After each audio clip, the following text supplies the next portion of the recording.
my juvenile hall cell and was told I was going to prison. The day into my 18th birthday, I stepped foot on Chino State Prison's grounds. Prison is a weird thing. The psychology of it, you know, when you watch an entire calendar pass by from January to December, and then you just flip that shit back to January because you still got 3 more years to go. Okay, you just like I noticed I had a friend request on Facebook, and so I clicked the friend request, and it was a girl who had wrongfully accused and accused me of the crime, was now requesting to be my friend on Facebook. Brian, thank you very much for sitting down and joining me. I appreciate you taking the time. Yeah, You no might problem. start us off there. Can you give us a bit of an idea of your background and what your growing up was like? Football was obviously an integral part, and getting to that eventually, if you could fill us in. Yeah, absolutely. So before all the unfortunate events took place in my life, I grew up in the city of Long Beach, California. I was a product of three, of an older sister, younger brother, and we pretty much grew up like every other, you know, young family in the inner city.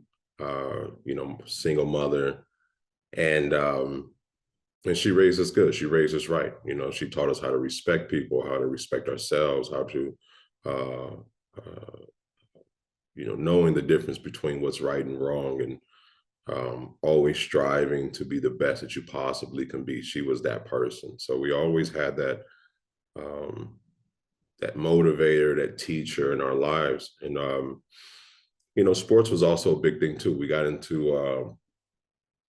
track really early. We started running. I think that was the first sport that we got into.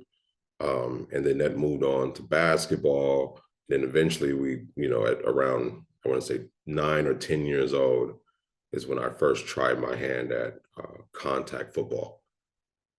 And I didn't like it. I didn't like football in the beginning because when I was 9, 10, the way that they play football or the way that they categorized you as a player was not by age, it was by weight. So I was the size, I was a big kid when I was young, you know, so I was the size of, you know, 12-year-old, 11 and 12-year-olds. So here I was, 9 and 10. And so they put me in at, you know, the offensive lineman or defensive lineman. You got these guys full speed running through, you know, cracking into you. And I would go home with these dings on my arms and shoulders. I didn't like it. I didn't care for it. So I remember after that year, I kind of was like, you know what, I'm gonna focus more on basketball. Everybody was telling me, you're gonna be about 6'10, you're gonna be, you know, you're gonna be giant, you know, start playing basketball. So I would always, you know, play the center position in basketball, but eventually I stopped growing tall. You know, I'm 6'4" now, but my extent of my basketball game is playing the center. I'm the size of a point guard. So anyways, but yeah, man, that's, you know, sports was always a part of our lives from a very early age, and it helped, you know, it helped us, I would say, a lot in being competitive and uh, you know, teamwork and, you know, socializing and learning how to take directions, you know. So it really played a huge part, you know. So our life, to sum it up, we were big into sports at a young age, raised by a great mom who was, you know, very religious Christian. And, you know, we lived in a single parent household. So my mom did the best that she could. Okay. So we'll start getting into the actual incident, or to be honest, lack of incident that altered your life forever. When was your first contact with the woman who would later make up the accusation? Yeah. So, you know, she wasn't some random person. I had actually known her since middle school, which was, you know, grades 6 through 8. And my younger brother, myself, and her older sister all went to middle school together, and then eventually transitioned over to the same high school together. So we had known each other for a few years. Um, and we had actually, you know, it's crazy because, you know, that wasn't our first time, you know, kind of flirting with each other or you know, having that kind of space with each other. So it was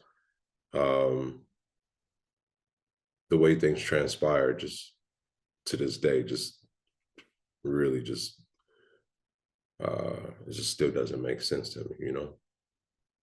What age were you at the time when the accusation was made? Yeah. So this was in the year 2002. I was 16 years old. I'm 38 now. So in 2002, I was just ending my junior year in high school, my 11th grade. I was finishing that season, that football season off, ranked 11th in the nation as a middle linebacker.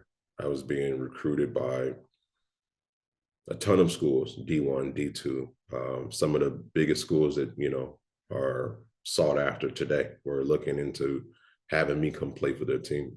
It was an amazing time, you know, knowing that my senior year was going to be the biggest year of high school for me. And I was going to be leading our school, our team's defense, and being a leader of the team. And you know, I was in the paper at the time. I'm in the, you know, I'm in the news at the time, and I'm dominating these camps and different things. And so everything was really starting to pick up. And this all took place the summer going into my senior year. We had practice coming up, but I had just finished what's called summer school. And after summer school, I think practice was maybe 2 or 3 hours after, you know, school was dismissed. And so a group of us players, we went and got some food that was down the street at the local burger place, came back to campus and sat around campus and waited for waited for practice to start. And I remember sitting there, and we start seeing all these police officers coming onto our campus, and we were like, you know, trying to figure out what was going on. You know, our school was like what you would consider in the hood, like it was in, you know, pretty rough neighborhood growing up. It's not as rough as as it was then. I mean, it still has parts, but during the time when I was there, Cop cars wouldn't be too rare. yeah, it wasn't rare to see police on our campus or around the campus. But in this case, it was an abundance of police officers, you know. I even got up from the seat that we were sitting at, the bench we were sitting at, walked over to one of the officers and I asked him what was going on. And he just dismissed me. I guess he didn't know who I was or what exactly was going on himself at the time. So he was like, nothing, we're just taking care of something. I was like, all right. So I went and sat back down. And about a few minutes later, one of my teammates' dads, who always comes to all the practices, he comes on campus and he walks over to the table we're sitting at and he pulls me to the side and he says, you know, I was walking on campus and I overheard some police say that they were looking for a kid by the last name of Banks. Do you know what's going on? Did you do anything? I'm like, nah, I didn't do anything today that, you know, would warrant the police to be looking for me. He was like, okay, well, you know, make sure you check with your younger brother. My brother was in his freshman year, his 9th grade year. And he's like, well, check with him and make sure he's okay. He didn't do anything or getting caught up in between some stuff. So that's okay. So I went over and I walked around to the other side of campus. My brother was in basketball practice. I pull him out of practice and I'm like, you know, questioning him. You know, it's really easy during this time in our neighborhood to get caught up in some street stuff, to get caught up in some neighborhood stuff, to get, you know, for arguments or fights to happen. It was just the nature of our neighborhood. So I'm, you know, what'd you do today? What happened? He's like, no, I didn't do anything. I'm like, bro, you sure? Supposedly the police are here looking for somebody named Banks. He's like, I didn't get into nothing. I'm like, okay, cool. Don't worry about it. I push him back to practice. I go back over and sit down somewhere like close to where the guys were, but I'm now sitting on the steps contemplating the situation. Like, why would the police be here looking for Banks? And within a few minutes, I'm like, you know what? This is nothing. I let it go. And I remember as soon as my mind was like, this is nothing, from the left side of me, I had this hoodie on. And from the left side of me, from where I was sitting, from the corner of my eye, I saw the girl who made the accusation. Her mom, her sister, and a few other police officers exiting the campus right to my left. They walked right by me. And I remember in my mind, still not thinking, you know, what I ultimately was arrested for. And I had no idea that that was had anything to do with it. This girl at this time was known to be a troublemaker. She was getting caught up in a lot of stuff. You know, she was a bully on campus. Oh, her mother was a known gang member, in and out of prison, drugs. Like they were a very rough, rough family. So, you know, so when I saw her leaving the campus, I'm like, oh God, you know, she did something, she's into something. They saw us walking around campus. Now I'm gonna rewind and tell you about the situation or the ordeal. But when that happened, when I saw her leaving the campus, my mind goes, okay, I'm out. Like I'm gonna leave. I'm gonna call my mom and see what's going on because this feels weird. So I stand up. I go the opposite way to where they were leaving. I run off campus. I go across the street to a buddy of mine's house where other players go after practice or before practice to play video games. His house was literally maybe 4 or 5 houses from the school. So I run over there. I bust in the door and I'm like panicking. I'm like, yo, the police, I think the police are looking for me. I think I'm caught up in something. So everybody's rolling on the ground laughing. And it just, it didn't make sense for us to be chased or, you know, the police wanting us. It just didn't make sense, especially me and just the person that I was at, you know, and how I carried myself. It just didn't make sense. But I'm like, no, I need to, you know, let me use the phone. Let me call my mom because I just want to make sure. And so I call her and I'm like, I think the police are looking for me. I think they want to talk to me about something. She's like, well, what did you do? I'm like, well, I didn't do anything. She's like, well, why would they want you? I was like, I have no idea. I don't know. I don't know. And she's like, well, if you think the police want to talk to you, they need to talk to you while I'm, you know, around. So come home. So I skip practice. I jump on a bus. I, you know, catch the city bus home. And I get there, I talk to my mom and we're talking it out. And she's like, this makes no sense. I think he overheard, you know, the player's dad overheard the wrong thing, maybe the wrong last name, you know, let it go. So I take mom's advice, I let it go. I walk into my room and I remember taking a shower and going to sleep. I remember taking a nap there. And this is 2002. So this was before cell phones. This was before, you know, chilling on internet and all of that. It was, you only had a few things to do. I laid down, I took a nap. And I remember as I was sleeping in the middle of this nap, this crazy pressure just pushed into my back as I was, you know, laying on my stomach. And I remember jolting, like I jumped trying to get up. And there was somebody, you know, saying like, don't move, stay right there. Keep your hands behind your back. Don't move, don't move. So I'm like, or he's like, keep your hands down. So I got my hands down and like, tell me to put my hands behind my back. They're cuffing me, yanking me, pulling me up, you know, asking for me to put all these, you know, what clothes do you want to wear and pick something out. And they're rushing me out of the house. My mom's screaming on the floor hysterically. Like it's just this big, crazy, crazy ordeal, man. And I remember getting shoved into a police car and whisked away. Now the backstory to all of that is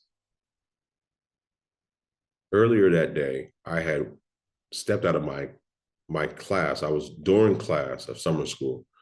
I was there was a film that was being made about our high school football team, and they wanted to have focus pieces on certain players on our team, the leaders of our team. I was one of them. I remember the guy, the producer's name was Dan Freeman, and he had a company called Free Bird something. I still remember it because that was the whole reason for that. And the only very reason that I stepped out of class was they were supposed to show up on my campus that morning and film me moving about class. And later going to use this as part of the movie that they were filming. It was like a series for HBO or something like that. So I'm excited about this. I'm like, dude, they're gonna be following me around campus, cameras, and I'm like, you know, foot tapping, waiting for these guys to show up to school.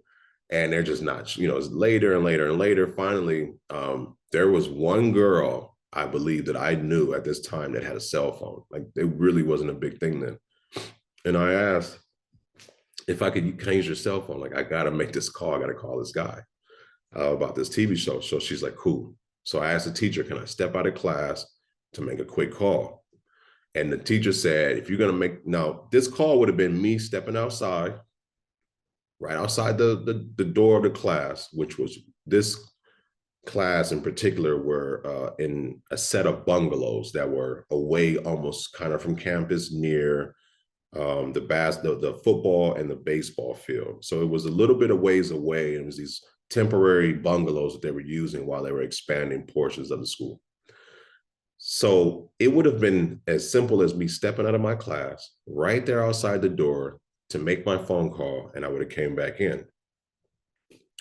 But fate had a different storyline. My teacher said, well, if you're going to make a phone call, take these papers and deliver them to the front office for me. So I said, cool. I got the phone. He gave me the papers that needed to be turned in. And now my phone call that would have took place right outside the classroom now has me going over into the campus. As I'm walking to the front office to deliver these papers, I walked past the girl who made the accusation. She was on her way to use the restroom. And we began having a small talk. That small talk started flirting. That flirting led to us agreeing to go to a known makeout spot that was on our campus that everybody kind of knew was one of the places. If you wanted to get away and not really be seen, that was a place you can go to. So we started making our way that way. Well, actually, I delivered the papers real quick. She waited. I came back. We started making our way. And we go to this area. We kiss. We make out. We touch. And that was it. I ended up leaving and going back to class and finishing class, finishing school, having food, coming back to campus, and then being approached by my teammate's dad saying that the police were looking for me. Fast forward through the story I gave you before then, I'm now in a police car, and it all is starting from there. Okay, so at the time, like when you were you actually arrested in your home, or were you just brought? Because I know when they arrest you, they have to tell you what you're being arrested for. Yes, so I was arrested in the house. I was read my rights, but I wasn't told what I was being arrested for until I was in the police car and being driven off. And I think it was because they were explaining everything to my mom, me being a minor, and maybe immediately, me not knowing my rights or knowing what I should ask for. I didn't say, what am I being arrested for? What is it? What's the charges? I'm hysterical. I'm freaking out. I'm being, pushed into my bag. I'm seeing guns out. I'm being yanked from place to place. I'm being put into a police car. Everything's happening real fast before I can even calculate what's taking place. By the time I get into the car, I'm finally asking what's going on. Like, what is going on? And one of the officers finally tells me, man, it looks like somebody on your campus is accusing you of rape. I'm like, and that's when like everything started to go, and I'm putting pieces together. Why she was with the police, what we were doing earlier together, and it just hit me. I remember just sitting back in the police car. I was in the oddest position, the most painful. Those cars don't have much space. I was a big guy, and I remember just leaning back and just thinking like, there's no way that this will make sense to anybody. You can go ahead and question me if you want to. This is ridiculous. And I had no clue that that was the last day of freedom for the next 5 years and 2 months. Okay, so you get to the you get to the police station. Do they kind of present you with like with the accusation? I know there was obviously no kind of evidence that one could produce, but yeah, did they go into more detail with you? So what happened first was initially I didn't go immediately to a police station. I went to a hospital. They took me to a hospital, and I did what was called a DNA testing kit for incidents of rape. And it's really crazy, man. You think about the whole idea of me being arrested for and being accused of taking advantage of someone, of kidnapping someone, of um, putting someone through something that they should never have to experience. When all the while, I was an innocent 16-year-old kid who was now in a hospital doing a DNA testing kit where they draw your blood, take your fingerprints, take your pictures, strip you down from your clothes, pull pubic hairs from you so that they can collect samples, scrape skin from certain areas so they can collect DNA samples. So now here I am. I'm the one being kidnapped, taken away from my family, my mom, who's at the time that I'm being picked and probed at, screaming and crying back at home, having no clue where her son is. I'm the one on a bed being picked and probed at in pictures and, very compromising and uncomfortable and unwanted experience with no parent or any advisory there with me, and then I'm being questioned after that by a detective at the hospital telling me before everything starts, man, I just, as long as you just tell me the truth, we'll figure this out. You'll be going home. And I should have never talked to that detective without my parent there. I should have never opened up and, but I didn't know. I didn't know the laws. I didn't know what was what. We didn't grow up in that environment where, hey, you need to let me teach you the law and don't talk to the police. There was no need for that. Um, Or and did, so did you did you say anything that would later kind of work against you? Because I mean, you were completely innocent. I assume you would have expressed that. Yes, of course. But what happens in these types of cases, if you admit that you were in the if you admit that you were there and that you did engage in any form of fashion, they have a case. Doesn't matter whether you say I didn't do it. Yes, I was there with her, and yes, we did kiss and make out. That's enough. That's enough. But I didn't do anything. That's enough. You got to go to court now. You got to, there's two different stories here now. So now we're gonna charge you, and you're gonna, versus if you, you know, didn't say anything, didn't talk at all, then I guess you later have an opportunity to present your side of things in a certain way. Um, but that's part of the trick of our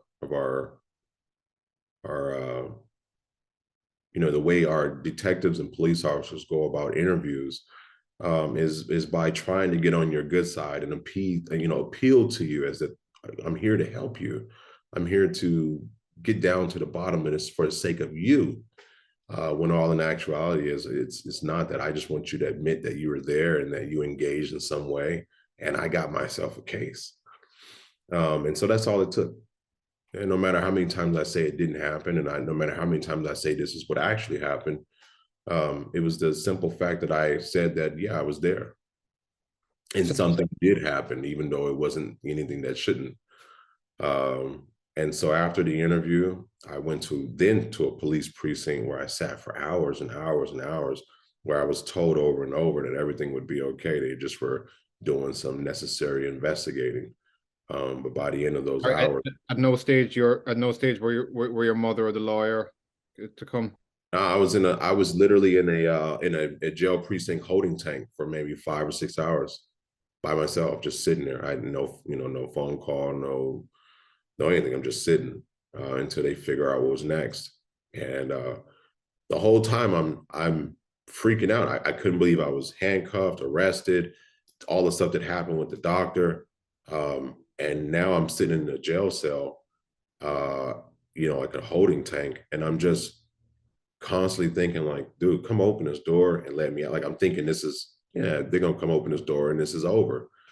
Um, Time just kept going by, kept getting later and later. Eventually they opened up the door and they said, you have to go to a juvenile hall, which is, juvenile jail. I was 16. They say, we got to go to juvenile hall to see the judge. And I was like, what do you mean juvenile hall to see the judge? Like, yes, you got to go to juvenile hall and see a judge. And I'm thinking the judge was at the juvenile hall, you know? So I'm like, okay. But you're not going to be able to see him now because it's real late. So you probably have to see the judge tomorrow. I'm like, so I got to go to jail tonight for a day. And they're like, yeah, you got to go to jail. And I'm freaking out that I got to go to jail for a day. I'm like, I can't believe, like, I'm like in my mind, like, calm down. Like, this is, they're going to figure this out. Your mom's working on it. I remember they're cuffing me, put me in another police car, drive me across town to a juvenile hall called Los Padrinos Juvenile Hall. And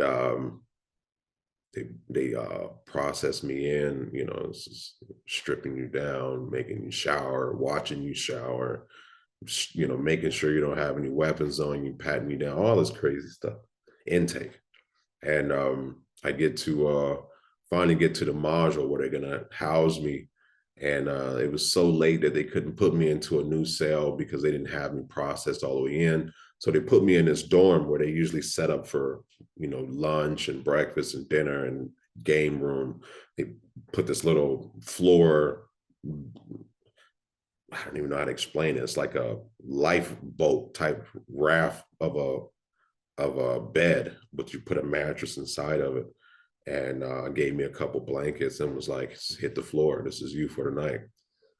And I did not sleep that entire night. I remember just laying there and just like, okay, I'm gonna let the sun come up and see this judge and say, what the hell? Like, this is crazy. Like, I'll be out of here. And then I wake up and I realize you don't see a judge until 72 hours. So that one day turned into 3 days. I finally get to court and the judge gives me a bond of 1.125 million or something like that, which was absolutely crazy. It might as well be a billion. I mean, where was I going to go? I'm a kid from the inner city. I have no international contacts or relationships. I have no money. We don't have the money for bond. So what was the plan? When, like, where was I? I wanted to play football and be at school more than anything. The biggest year of my life at the time. Of course, I want to be home and continue moving on with my life, not go on the lam. This is just ridiculous that they impose such a high bail on a 16-year-old kid with no evidence, with just a he say, she say. And she has 6 different stories going into this. Excuse me, like this helicopter pass. I'm not sure if you can hear. I can't even hear. You're fine. Yeah, whenever So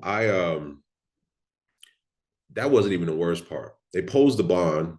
They denied bail. They denied me to be released on my own recognizance, which is to be released without bail.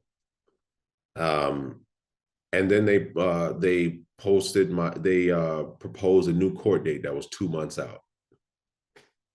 So that one day turned into 3 days, and those 3 days after seeing the judge turned into 2 more months of incarceration. So by the time you saw the judge, you still hadn't met a lawyer or one been offered? My mom had got me in contact with the first lawyer she knew. He was a family lawyer. We didn't know what to do in the beginning. He showed up for a day and then said, this is beyond me. You need to get somebody else. And a family friend introduced my mom to a lawyer, a woman who said she would take on the case. And it was for, I guess, I really don't know how much it was, but it was, her fee was enough for my mom to have to sell her house, sell her car to pay for her and her private investigator that she recommended. She began working on my case. I would say I didn't see her, I think, until the second court date, which was the one that was 2 months out. She maybe came during that time and visited me at the jail once. But it was different because, and it was unfortunately different because I was a minor, I was young. And so, looking back on it, the way that she worked with me and dealt with me in this case was really as if, I was not really privy to anything. I didn't get my case file until 2 years after being in prison, after being sentenced and sent to prison. And it was a whim that I got my case file. It wasn't because I requested it. It wasn't because she gave it to me. It was because someone felt I needed to see it. And that's how I got it. And that's what changed everything in my case, which is later in the story. But yeah, she showed up that court date, and and then I began, like, things just started to happen very slowly, and that's how the court systems work. I went back in 2 months. They scheduled me to come back in a month. I went back in a month. They scheduled me out for another 2 months. Now it's the holidays, and so it was 2 more months. And so next thing you know, I was in jail for a year fighting the case, which I wasn't fighting anything. It was just a bunch of continuances. It was, we weren't ready, or let's schedule for this. And okay, well, this person's on vacation. Let's push it out for a month. Okay, well, now you got to do this hearing. And then, so let's do that in a month. Oh, okay, well, we're not ready. Give me 2 more months. And you just show up to court just to get pushed back into the cell, and there's just this never ending psychological warfare of, today is the day that when I go to court, they're going to say, yo, oh, we just figured it out. You're going home now. And it just never happens. It never happens. They just keep pushing you along and pushing you along. My understanding is that it didn't actually do like a trial and all that. You felt at the time that you were kind of screwed, and that the best thing to do would be to take a plea bargain. When did that come about? That's not quite how it happened. I had all the intentions of going to trial and fighting this case. I was very adamant about my innocence. So was my mom and my family, and we were going to fight this thing. My lawyer throughout this year of fighting the case would present deals to me, plea bargains. Take this deal for juvenile life, which would mean you would stay in jail to the age of 25. No. A plea to this, and then you'll get 9 years. No. Okay. Well, now they're trying you as an adult. So I went from juvenile court, and then they said, well, you're not fit for juvenile court. This case is so severe. You're now being tried as an adult. I went to facing 41 years to life in prison at the age of 17 now. And then I was presented the 9-year deal, an 18-year deal, a 9-year deal. And I'm saying, no, I'm innocent. I'm fighting this case. Until one day, the day of jury selection, the day I was showing up for court to select a jury to go to trial, before I could walk in the courtroom and select jury, my lawyer pulled me into an interview room at the courthouse. She had this smile on her face as if she'd won something. And I was very excited to hear what this was. I'm on the other side of a window, a glass window, and I'm in this tiny little box, and she's on the free side. So she walks in, she sits down, she's like, I just came up with this amazing deal with the DA. This is a deal you got to take. Oh, this is it. I'm like, oh, here we go with another deal. She says, if you plead to no contest to 1 count of rape, which means that they would drop all the other charges that I was facing. No contest means that I'm not saying that I'm guilty, but I will take the burden of a guilty plea and allow you to sentence me to whatever you deem necessary. And for that, you will give me some form of leniency. You'll reduce me down to 1 count of rape. And then my lawyer said, you'll undergo a 90-day diagnostic, a 90-day observation at Chino State Prison, which is known as one of the most notorious prisons in the state of California for, violence and how, tough it is surviving there in the conditions. But you would undergo 90 days there. And during that observation, you will be interviewed by a psychologist and a counselor who will determine on a ladder system whether you were to receive 3 years in prison, felony probation, 3 years, or 6 years in prison. And she said, but Brian, I'm guaranteeing you, I promise you that you will get the favorable report and you will get probation. After the 90 days, you'll come home. And she said, yes, you'll have to deal with probation and all the things that come with that. But the bigger thing is that you will be home and this will be over. But if you go in there and you select a jury, this jury is going to see a big Black teenager. They're going to automatically assume that you're guilty and you're not going to go home when you go to trial. I need to know what you want to do because I got to go in there right now and tell the DA your decision. What do you want to do? Can I talk to my mom? No, you can't talk to your mom. This is a decision that you got to make. And right now you're in adult court. You got to make adult decisions. What do you want to do? Come on, you want life in prison, or you want to get this done in 90 days? What would you do? You know what I mean? What would you do if you really, you're 17 years old, you've been in jail for a year almost, and they're telling you this could be over in 90 days if you gamble this out and you go to this prison and you bob and weave and try to stay alive. This could be over in 90 days. Or you see how things have been going for you here. You've been in here almost a year. You can get life. You can get life. You can stay in here. What do you want to do? And you can't talk to anybody, you can't sleep on it, you can't think about it, you can't go and contemplate. You got to make a decision now. I remember sitting there crying. Everything's falling out. How could this be? This has to be another way, please. And she's like, let me know what you want to do. And I'm like, all right, I'll take the deal. I took the deal. I'm going to prison for 90 days. I'm gonna try to knock this out.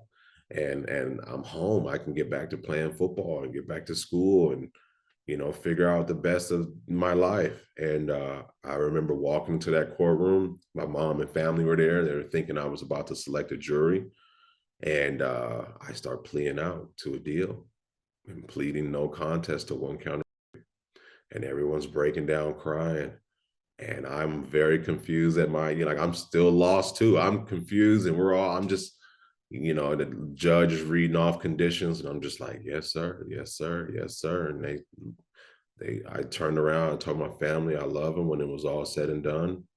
And they took me out of the courtroom. And I was in juvenile hall for a few more weeks. I had my birthday, July 24th, 2003. And July 25th, that following day, I was awakened early in the morning in my juvenile hall cell and was told I was going to prison. The day into my 18th birthday, I stepped foot on Chino State Prison's grounds, and I began a 90-day sentence in prison. So at this stage, you kind of thought that probably the most you were going to do was about 3 months, 90 days. How did it end up? How did it end up being 5 years, half a decade? Yeah. Well, I went to Chino. I got the favorable report. The counselor I was interviewed by and the psychologist that I was interviewed by, they both recommended the favorable report. They both agreed that I shouldn't even be in jail, that the case was very weak and it made no sense. And they were very heartfelt that I was there. They saw a young kid who was being pushed through a system.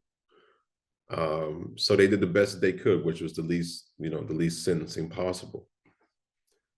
And you have no idea, like the sense of relief and joy in that moment that I had during that whole ordeal was finally to hear from somebody, from someone in this industry, this procedure, this whole thing. There was someone in the inside finally looking at me and saying, this shit don't make no sense. You shouldn't be here. This is crazy. And I'm just like, thank you. And it was back to back, both interviews. And I'm like, oh, thank you. So I remember writing my mom, because at this time when I was in prison, there was no contact with the outside world. There was no visits. There were no phone calls. There was only writing letters. So I wrote this letter to my mom, just telling her, like, I'm coming home. Like, we got it. Like, we got the favorable report.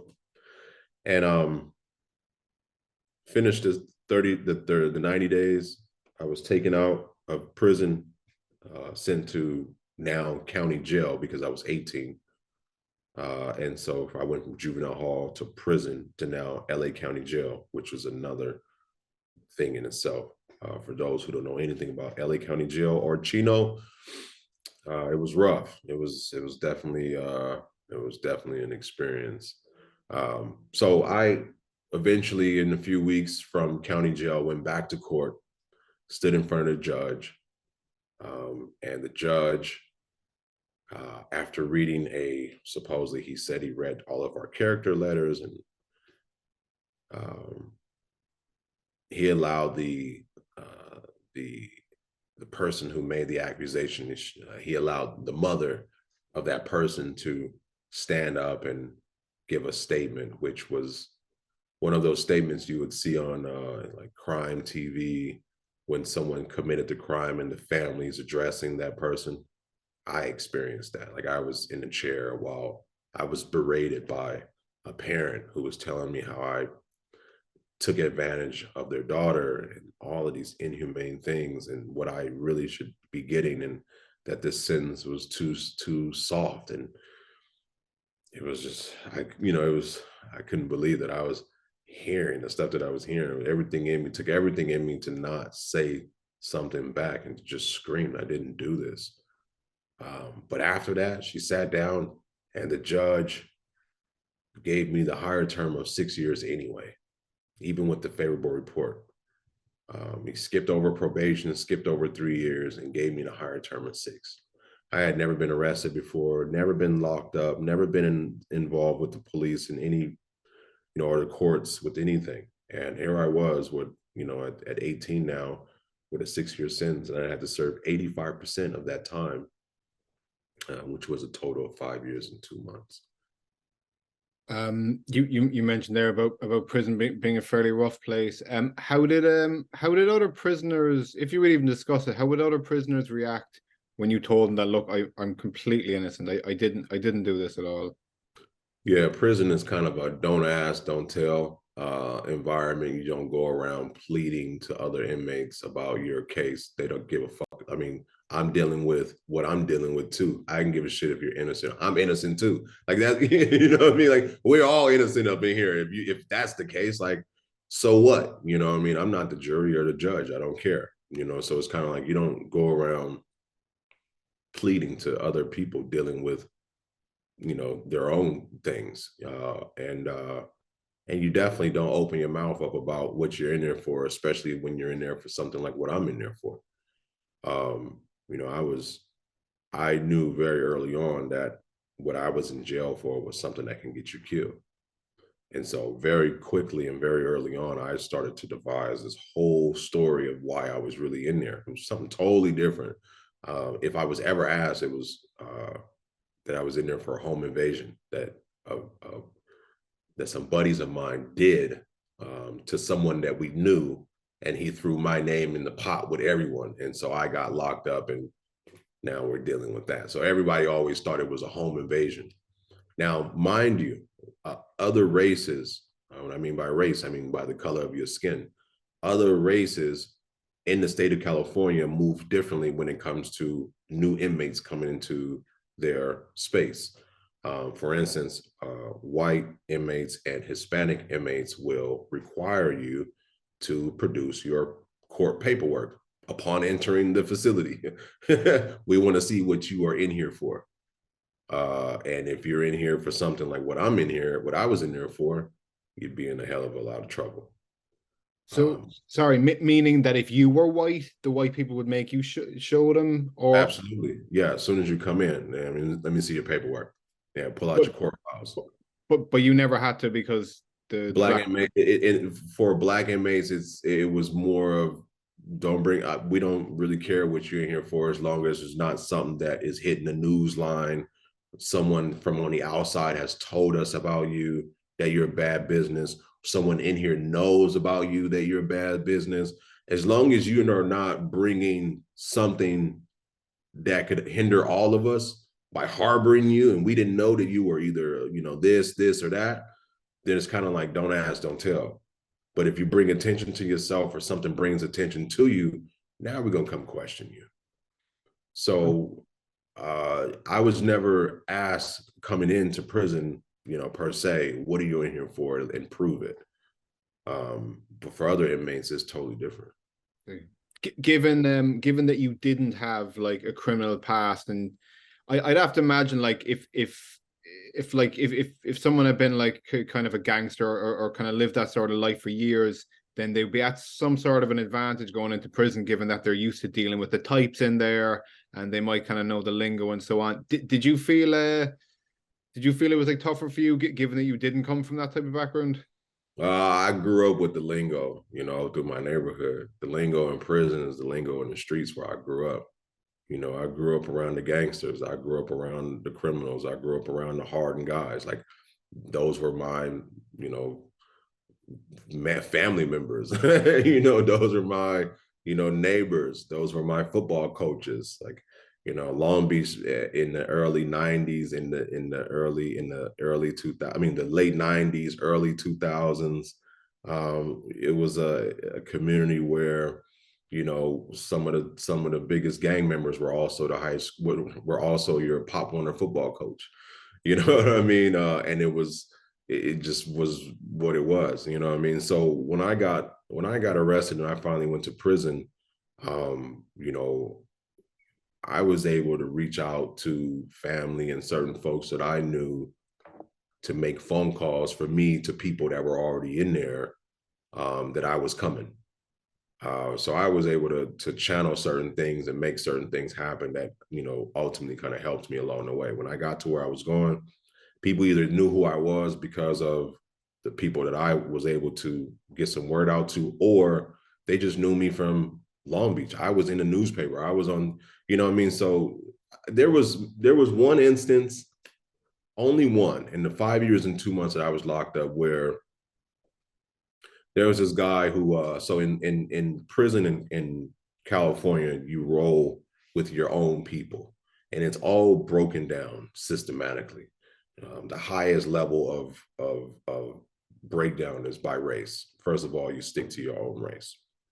um, the next level of that is, not only do you stick to your own race, you stick to your own gang. And then it breaks down to, either you stick to your own gang, or if you're not a gang member, then you stick to the city you're from. And then from that from the city that you're from, you stick to that, what's called a car, CAR. So if you're from this city, then all of you are in the same car together, driving through prison. We're navigating through prison together. We stick together in this car. So I was in the Long Beach car. I'm from Long Beach, California. And that was who I had to roll with and associate with. And there was one time, maybe 3 years, no, 2 years into my sentence, where there was a inmate that I was in there with, and he was my homeboy throughout the whole time. We were cool, joked and laughed and ate and played ball together and all that stuff. And he was paroling, going home. And the day before he went home, he walked into my cell and closed the door, and he said, I just want you to know, like, this whole time, like, I know who you are. Like, I know what you in here for. And he said, I'm not tripping, because I'd already, made calls and, looked into you, and everybody on the streets is saying you're dealing with some bullshit. So I understand that, this didn't happen. He was like, but I want you to also understand what you not letting us know could have done to us as a car.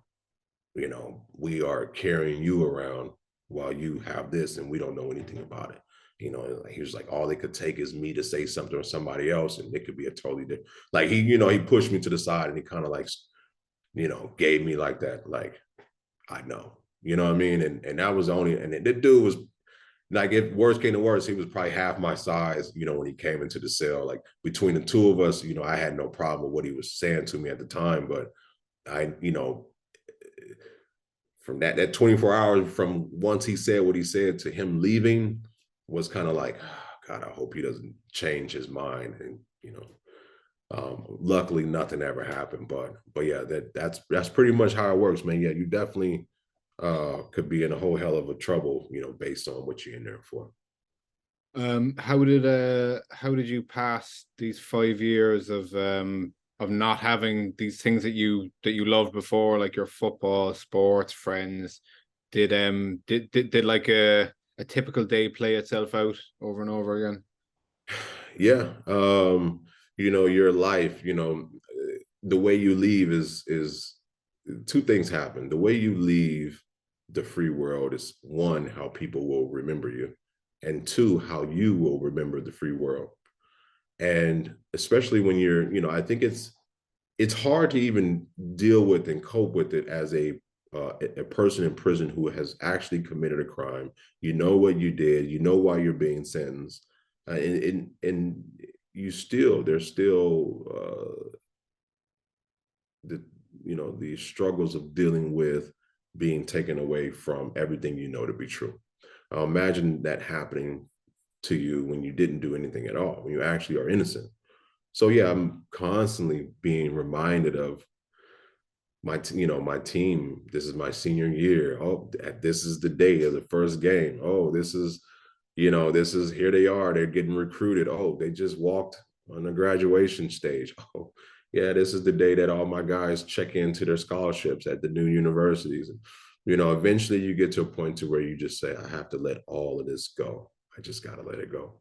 And so I remember first couple years of incarceration, I was really into like trying to watch a sports game on TV when I could, or trying to keep up on a newspaper with what was going on with my team and what was going on with USC. And eventually I just got to a point where I just shut it down.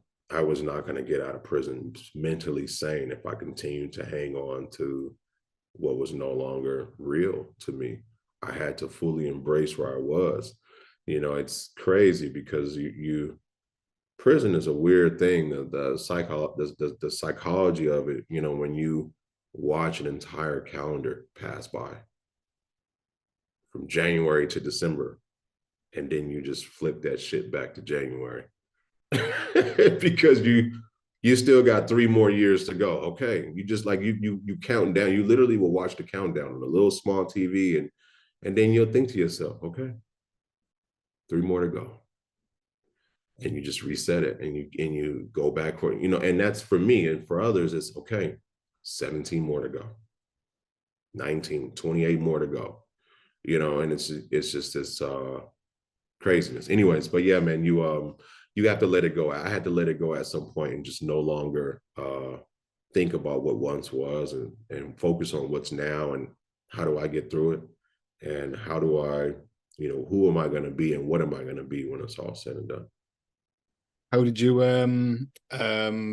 actually like fill the time with reading? Was there any amount of kind of athletic pursuit you could do? Obviously nothing close to what an elite athlete would have been doing outside, but Yeah, man, most prisons do not allow you to run full speed. Something's not right. If you are running full speed, you going somewhere, you charging somebody, so they won't let it, they have tracks where you get your jog on, you get your few miles in. But I think any erratic movement, that was not scheduled is no good. So of course I wasn't in there necessarily trying to stay in shape for sports or anything like that. But I spent my time after grieving for a period of time, even while grieving. I was able to meet a special individual early on in my ordeal, who became a mentor to me, who in a lot of ways helped me navigate through what I was going through, and gave me some tools to use along the way.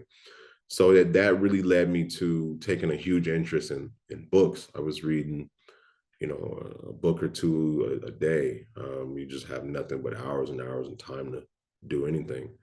And then I started getting into psychology and sociology and spiritual enlightenment texts. And I started getting into Afrocentricity. I started getting into uh, random stuff, water treatment and plant operations. I was digging into literally whatever I could. I read the dictionary and the thesaurus twice.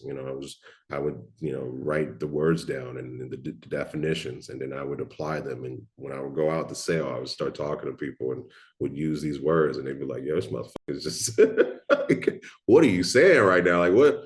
I just developed this hunger for like wanting to understand life and religion and people, and I guess why am I going through why I'm going, why am I going through this? Why is this happening to me? Why is life taking me down this path? And that really just unlocked the door to curiosity about myself, life, and and people, and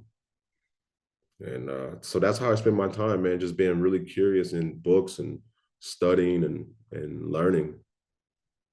sure. I'll fast forward a little bit. I don't want to keep you too long. The end of you served all the time that you were supposed to serve. What was it like getting out?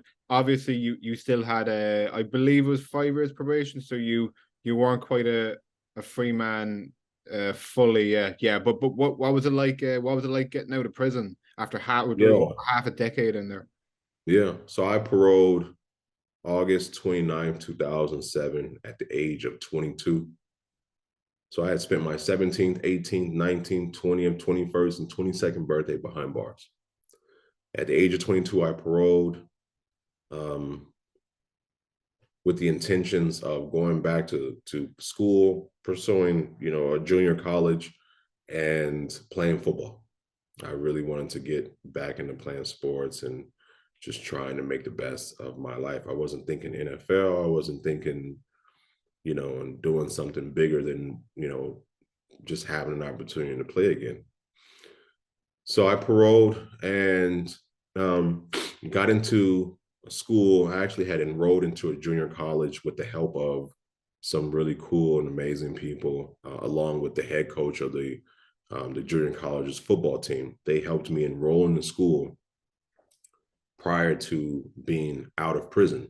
So when I got out of prison, I was able to literally jump right into the beginning of the semester. And I would say within a few days, I was not even a few days. I went to campus, I think the day I got out of prison. I got home and was with my family. And then after a couple hours, I jumped in the car with my brother and we drove up to uh, Long Beach City College because I think I got out, if I'm correct, it was a Wednesday that I got out. And that Friday or Saturday, I had a football game, which was, you think about it, 5 years, 2 months in prison, and then you give me a helmet and some shoulder pads. Man, We didn't get into it. Yeah. man, oh yeah, I got in and I mean, talk about letting off some steam. It was bad. I was tearing some shit up out there, just running, hitting stuff. Really no direction, really not even fully understanding the plays or anything. Just go out there and kick off and just it felt good, man. It was crazy. What just to be back out there playing again, But To be fair, it's a testament to you as an athlete. Like how many other athletes could take 5 or 6 years off, and then we'll get to it eventually. I mean, you eventually ended up in the NFL, but to take such important learning growth years off, not getting I assume that you're not getting good nutrition in prison or anything, and you weren't able to exercise properly. Yeah, it's a testament to you as an athlete. Fair play. Thank you, man. I appreciate that. Yeah, and I think just I think yes, a testament as an athlete, but also just a testament to the joy of freedom, and that you talk about chasing a euphoria, a rush, or a feeling. I don't think the birth of my son, my exoneration date, and the day I got out of prison are probably the most I've ever felt a rush of adrenaline, joy, and being alive. Yeah, like getting out of there was crazy. And so yeah, just a couple days later, I remember that day I got out of prison. I went to the campus. I was getting all my stuff for school. I went and saw the coach, and they're giving me they like fit me for my uniform. I'm trying on gear, and I'm just like, this is crazy. And I played my first game that week, and I had an opportunity to play a few games before the season. I played the season. Actually, I didn't even get through the whole season. Within a few games, I got called into the parole office. I had a parole officer. I was on parole, and to just make a quick correction, you had mentioned probation. There's a distinction between probation and parole, where probation is when you've been convicted of a misdemeanor and versus a felony.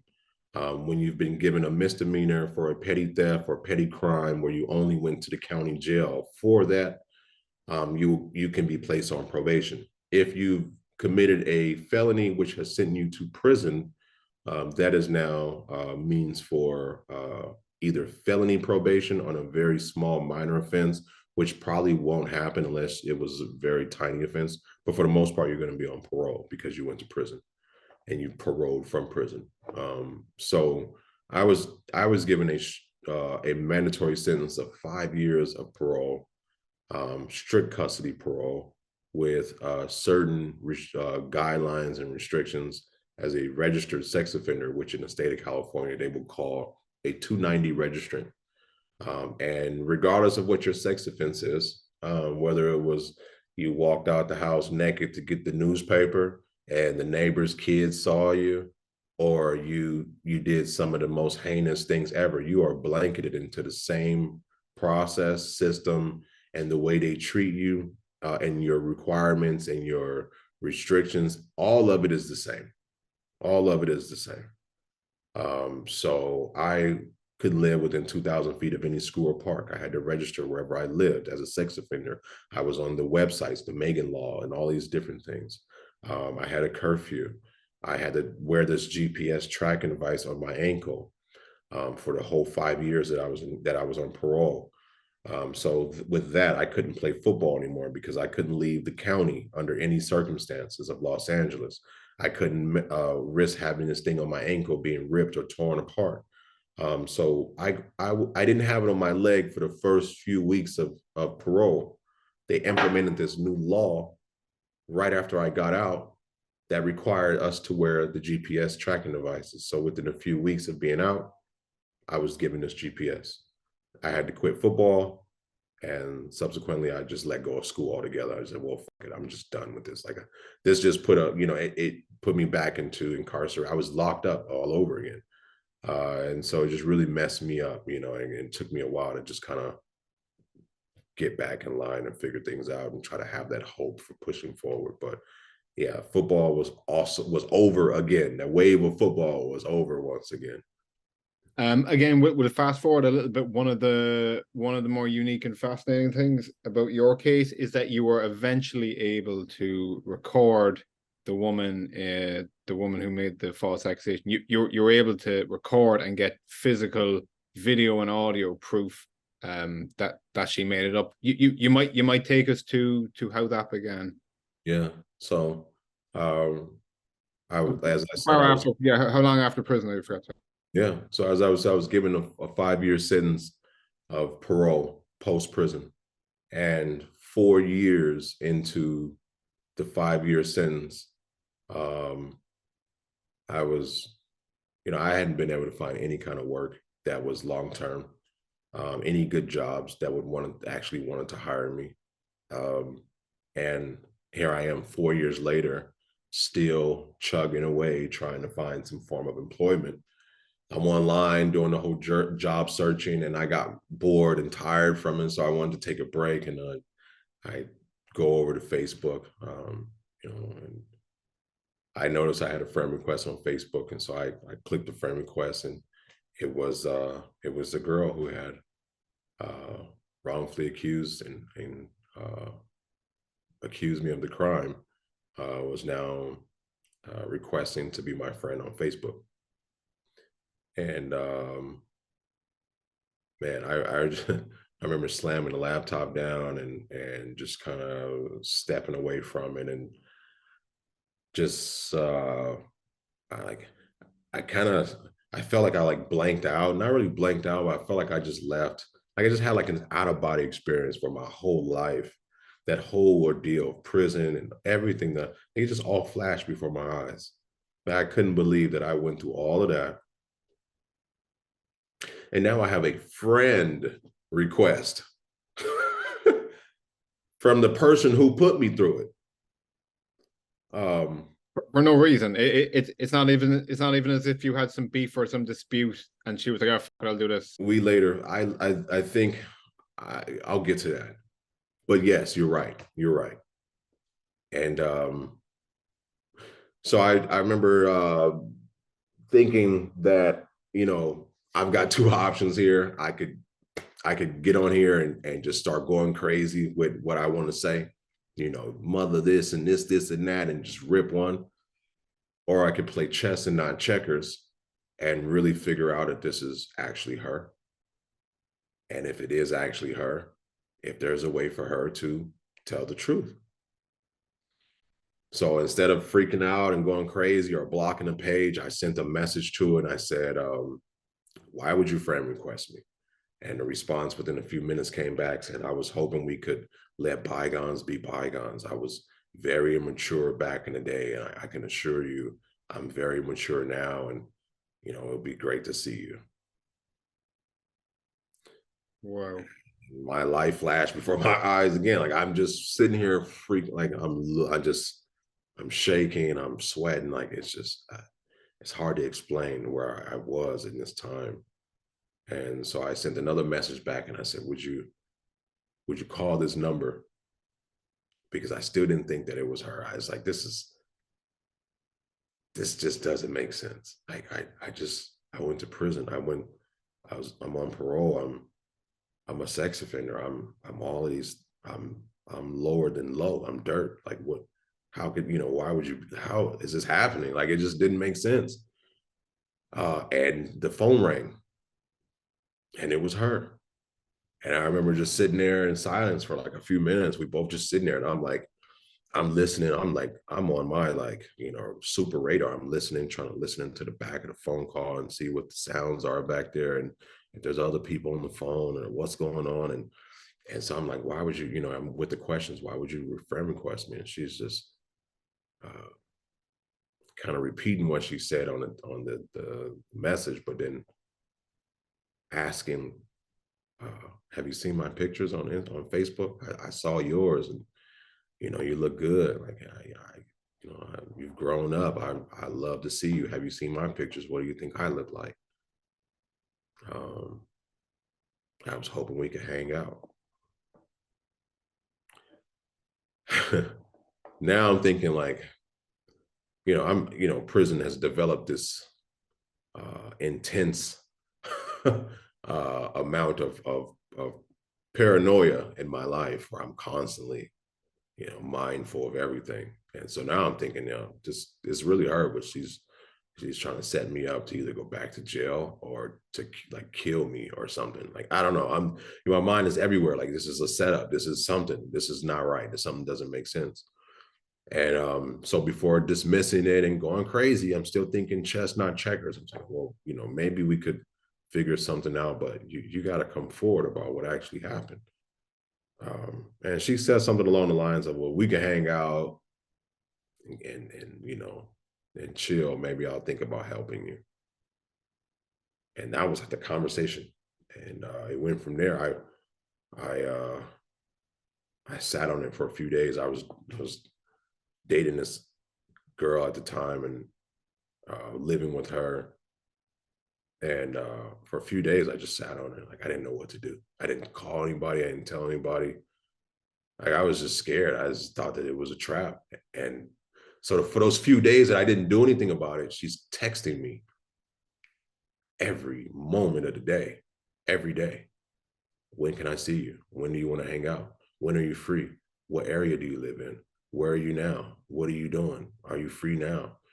Do you want to hang out or not? And I'm just like dodging it for a few days. And then eventually she texts me and she said, well, hey, it looks like you don't want to hang out. So maybe I won't help you after all. And so I'm like, okay, I have to do something. And that's when I reached out to a friend of mine whose dad had just became a private investigator. I told my friend about it and I said, should I talk to your dad about it? And I talked to him and he said, we'll get her to show up, see if she'll confess. And we could do it at my office and we'll set up the cameras and so I told her, okay, we can hang out, but maybe we could talk first. If you want to come to my job during my lunch break, we could talk. And that was really a private investigation firm. She ended up showing up 2 days in a row. And during those 2 days, she admitted to everything and more. We got it all on tape. It's on YouTube for people who want to go look it up.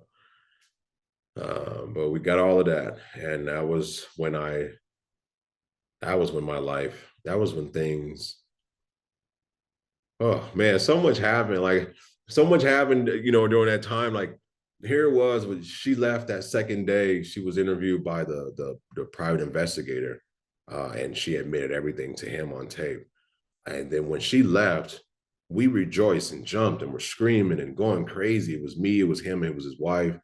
And we were just celebrating, screaming, and just happy that we got the recantation. And this guy was so excited, the private investigator, that was going on. He pulls out the USB drive that all the video was on while it was still downloading, and he corrupted the drive. No. Everything disappeared. Everything disappeared.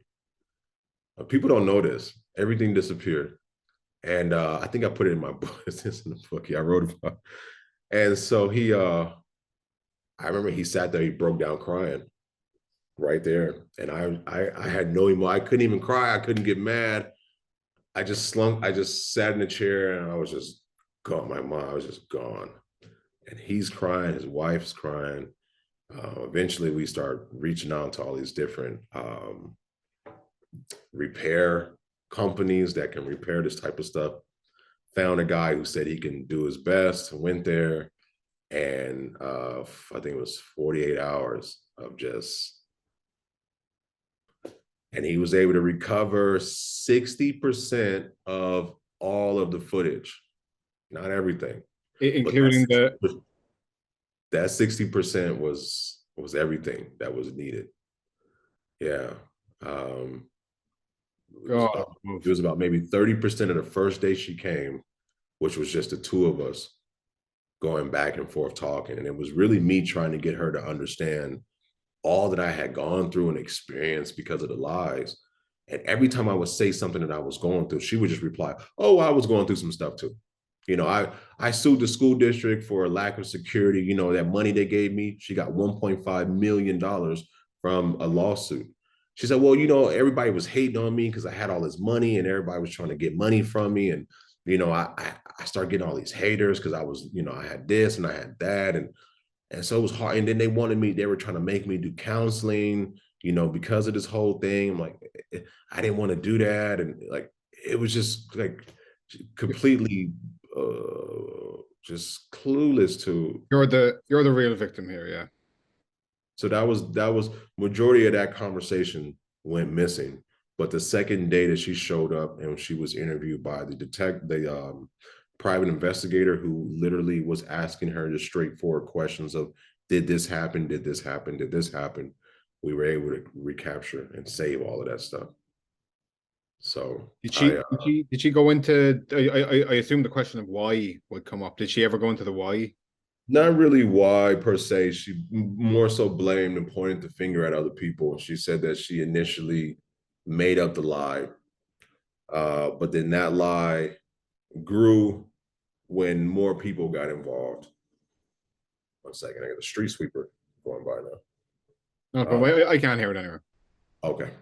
So the way she tried to say it, now I don't know if this is true because you can't believe anything she says.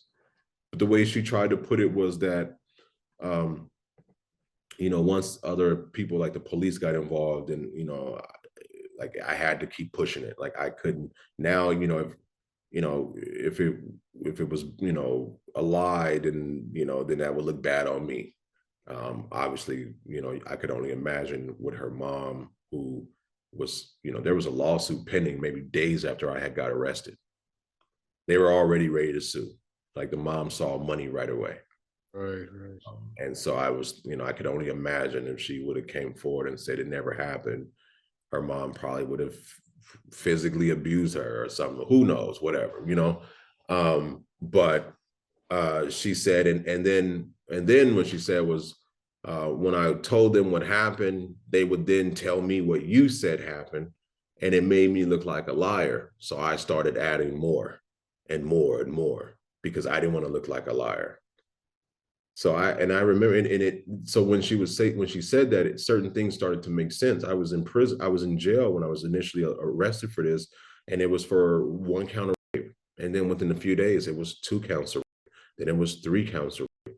Then it was kidnapping by force and fear. Then there were 2 counts of sodomy that even came up. Sodomy, like I'm 16 years old and I'm performing sodomy on a high school campus. That's what's going, like, it was just crazy. And it was just, what she was saying was they were just asking her questions. Well, did he do this? Did he do that? And she was saying, yep, yep, yep. Did he try to put it in here? Yep, yep, he did that. Yep.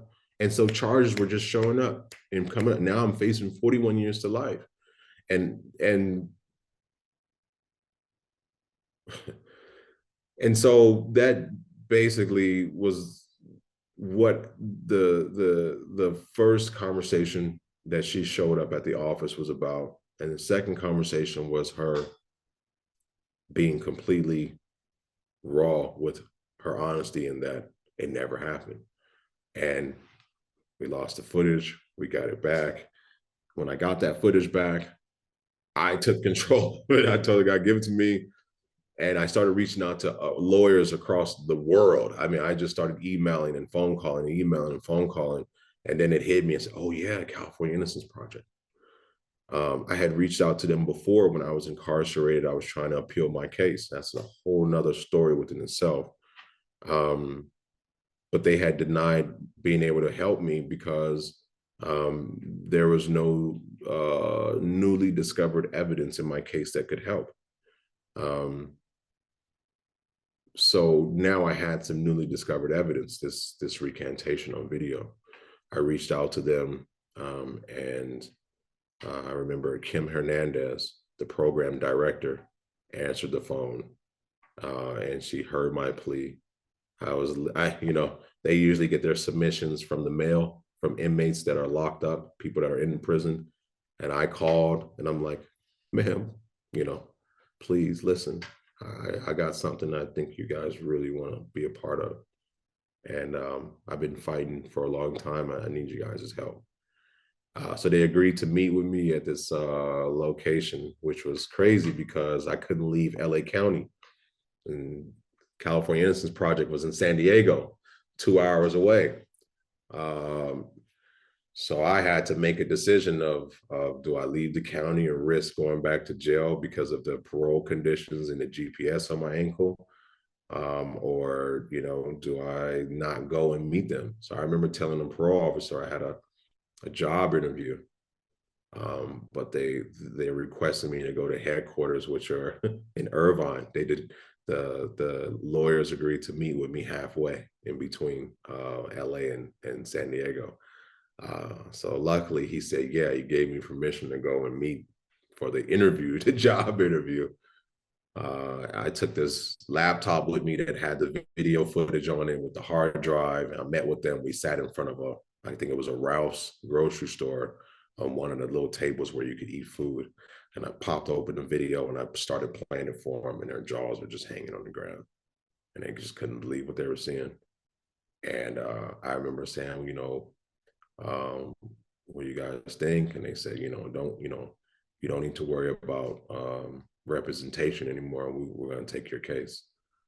And I try to keep my composure, keep it all cool. And I remember saying thank you and getting back to my car, and I just went crazy. I'm screaming with joy. I'm banging on the roof of the car. The accomplishment that I got them to take on my case, it was just huge. And that's the first time I felt like I had a moment where, I could be getting my life back. I won't keep you too much longer, but how did the process of actually getting exonerated go? What was it straightforward now that you have this evidence? Not at all. Not at all. That was the beginning of a huge hurdle, because in the state of California, the way recordings worked is the person needs to have knowledge that they're being recorded, which there were technicalities to it, because what we did was when we set up his private investigation office for this, we made sure that we put their signs of this place is recorded, that there's live recording, and we made sure we put it every 4 feet of his office hallway, from the front of the office door going up the steps into the room. There were signs everywhere saying this place is recorded, this place is live, this place is recorded, this place is live. So that helped us with the law, but it did not help us with the judge. The judge could have easily and very well said, I don't like the way you guys got this evidence. I'm not gonna allow it in court, and you guys still have the burden to show proof. It could have easily went that way. So in order to counteract that, we had to take this footage and go to the media. That was the plan, was we're going to jump over this by just showing the world what's going on. But that came with troubles of you're going to show everybody that you were in contact with the victim in your case, which is an automatic violation of your parole, which could put you back into prison for 2+ years. So to make a long story short, I felt that, the weight of what's going on in my life was far more than the risk. So I took the risk, and we went to the media, we pushed it out, and it went for, before viral was viral, this went by this this went viral. It really took off, within the city, within California. It really became a story right away. They found a DA, a former lead DA of Los Angeles, to actually come forward on that investigation with the news and say that he would have never took on the case. He would have thrown this out immediately, and they should throw it out right now. And that just really changed the game for us. Now we had communication and interaction and compliance with the district attorney's office, who would later join in a joint investigation with the California Innocence Project and themselves into what actually happened, which never happens.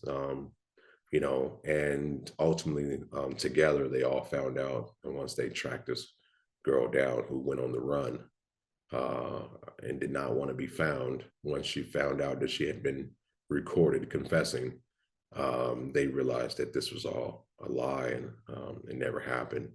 And May 24th, 2012, I walked into a courtroom as a guilty man, and I left exonerated, cleared of the conviction, and not only found innocent, but found factually innocent, which is a huge difference. Innocent means, if you're found innocent in court, that means that the court didn't have enough evidence to prove you guilty, although they still think that you are guilty. So it's like, you're innocent, but whatever, get out of here. Being found factually innocent is, we messed up. This guy should have never been incarcerated, should have never been in jail, should have never been sentenced. This is on us. So I was found factually innocent, man. I walked out of that courtroom innocent. I was free. There were cameras and reporters everywhere. And one of the questions was, what now? And I said, now a quick backstory. When the California Innocence Project took on my case, it took an entire year for them to finally get me free, which in the world, or the space of wrongful conviction, a year fighting an appeal is extremely fast. Most of these cases take years for them to unravel, and for the court systems to finally admit that they've made a mistake. And they will literally have to have their backs against the walls before they overturn the conviction. So it took a year. And during that year of fighting my case with the California Innocence Project, I told myself, if I get a window of opportunity of freedom, then I want to be ready for it. And I'm going to try football one more time. It was a dream that was taken away. It was a life that was taken away. And it was something that I needed to see to its end. So I got in the gym and started fighting in the gym while they were fighting my case for an entire year. I dropped about 35 pounds, got into the best shape of my life. So fast forward, being exonerated, standing in front of the sea of reporters, I told them, what now? I'm trying out for the NFL. There's a team that wants to give me a shot. I guarantee you I will outwork anybody on your team. And the next day I got a phone call from head coach for the Seattle Seahawks, Pete Carroll, who at the time was the head coach for USC, the team that was recruiting me in high school. And here we were, which I love to say, we were doing this kind of recruiting thing all over again, where he gave me an opportunity to try out for the Seattle Seahawks, which then I was invited back to take part in camp, and ultimately not signed on to the team. I went on to try out for 5 other teams and eventually signed to the Atlanta Falcons. So. Did you receive any type of compensation for the wrong that was done to you? And did the woman in question ever face any type of legal repercussions? Yeah. So in the state of California, and I say that because all states don't have this option, but you are entitled to $100 a day for every day that you have been wrongfully convicted. Now, think about that for a second. Would you ever take a job where you worked 24 hours a day, 7 days a week for $100 a day? And not only work, but survive and have harsh conditions and be humiliated and degraded and be taken away from everything you know to be true for something that you didn't do. $100 a day. And there are stipulations to that as well. They will not compensate you for the days that you were incarcerated while fighting the case prior to being convicted. So that entire year that I was fighting the case in jail, I was not paid for. They will also not pay you for the 5 years of parole when you were a registered sex offender and all the other inhumane things that you endured those 5 years after prison. So I only got paid $100 a day for 4 years of my incarceration, which was a total of about $100 and some $1,000 maybe. I really don't know, 125. I'm not really sure. 225. Anyways, it was enough money for me to help get my life back in order to a degree. Start to live a little bit, help my mom out. It's really nothing compared to you know the experience and what you've gone through. Um, Anything past that, now that even that money, you're entitled to it, but the courts are going to fight you on it. It's not a handoff. Even though you've been found factually innocent in court, you now have to come fight us again for the money, and we and we're gonna fight for the money, even though we found you factually innocent. We're gonna stay. It's not our fault that you were in that room with that girl or something. They'll try to figure out a way to still not get you paid. Um, but I was lucky enough to have so much media attention. When I was exonerated, my story it took off worldwide. It was a worldwide story, and it really was so big that I think I was in a position where they couldn't deny the financial side of it. Um, but still, it really is nothing compared to what the experience was. Did the woman face any type of legal So recourse? yeah, so she sued the school district for lack of security. She was awarded $1.5 million in a settlement. Once I was found factually innocent, the courts and the school district countersued her, and they won for $2.5 million. But from my understanding, this person has nothing, not a dollar to their name, so they won't ever get that money. So I mean, there's also a statute of limitation in the state of California where after 8 years, it is impossible to go after someone for perjury. So by the time that I was exonerated, it had been 10 years. So how could I go after her for criminal charges of perjury? And how would I know to do that or even have the right to do that while incarcerated? So it's a strange system. Do you think that the people who did what she did should get a similar jail sentence to what the Absolutely. Absolutely. Absolutely. There's no question about it. If you lied and your lies sent a person to prison where they've lost a significant amount of time, opportunity, life, freedom, then you should be subject to the same, if not more, for that. Absolutely. There's no question about it. I agree with you. I agree with you. Final question: what does a man do post NFL? Become a dad, have a 4-year-old son, and treat him like the world. He's given me a new perspective on life, on meaning, purpose. continue to be a pillar for the voiceless, to raise up those voices that can't be heard, to fight for people who can't fight for themselves, to continue to raise awareness about the injustice of our system, the systematic disparities that we have, the broken flaws, the broken system that needs to be fixed, but also trying to not allow one moment in time to dictate the duration of my life, not allowing this to be the sole reason that you know of my name, not living as a victim of circumstance for the rest of my life. I want more for me. I want more for me than anybody could want more for me.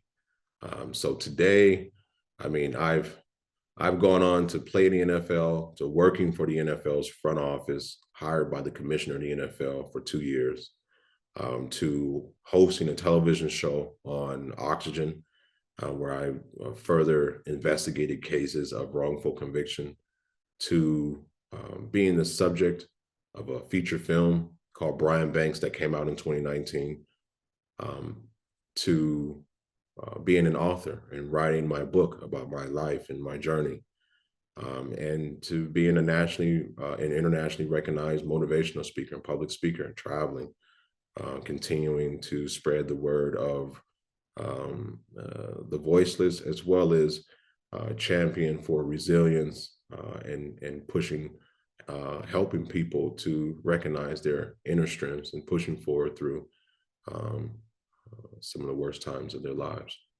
So I'm staying busy. I'm also the CEO of a brand new PR company, BKB PR, where we are helping companies tell their stories, their authentic stories, and helping them to amplify their mission. So it's been awesome what we're doing right away, and I'm looking forward to continuing to expand on that and working with various people and companies. Good stuff, man. I was going to say you used the word resilient like at so many points during your story. I think a lot of people would have said, "God, I'm done with this. I'm giving up. I'm done with the hassle." But Yeah. to be that persistent, fair play to you, man. In general, you're probably almost tired of hearing it, but good for you for everything. I'm delighted for you. You got your life back on track. Like, Yeah, brother. Thank you, man. I appreciate that. It's it to me, it just doesn't make sense to go through what I went through and to just be silent about it. The tragedy of wrongful convictions is something that I've lived through, and we need to reform how evidence is handled and ensure that there's always room for evaluation and reevaluation when the facts come to light. It's about justice, not convictions. You know, and there's so many other points to it as well. Juvenile justice reform. As someone who was thrust into the system as a teenager, I can't stress enough the need for juvenile justice. We need to focus on rehabilitation and education, not punishment. And how we go about our plea bargains and our system reforms, and it's just so much, man, that needs to be discussed and talked about. So I try to do my part, and then also give people hope that what you're going through is not the end. If you allow it to be the beginning of something, then it can be. And no experience comes with emotion. We apply emotions to experiences. What we go through in life is one part, but how we choose to feel about it, how we choose to allow it to affect us, is always in our control. We always have control over that. So I try to deliver that message as much as I can as well. very good. Thank you very much for all your time, everything you've shared. Very personal, and indeed like an intimate time of your life you spoke about. And any final thoughts you want to leave us with? Just to continue to keep up with me on the journey. I can be found at brianbanksfree.com. And anyone who's interested in amplifying their narrative, their story through PR, we could be reached at bkbpr.com. Thank you very much again. Have a good day, mate. Amen.